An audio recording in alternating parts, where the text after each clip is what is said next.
How to redeem a Google Play gift card. Hey everybody, welcome back to our channel. In today's video I will guide you on how you can redeem a Google Play gift card, so make sure to watch the video till the very end. So if you would like to redeem a Google Play gift card, all you have to do is basically go ahead and then first of all launch your Google Play Store. Once you've done that, just make sure to tap the profile icon from the top right hand side of the screen and go to this option here known as payments and subscriptions, and then make sure to tap on it.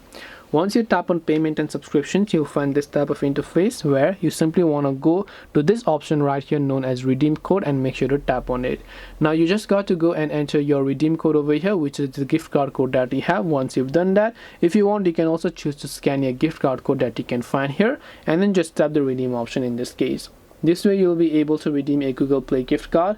Hope this video was very helpful. If you have got any questions, feel free to also leave them down. Thank you for watching till the end of this tutorial and see you soon in the next video.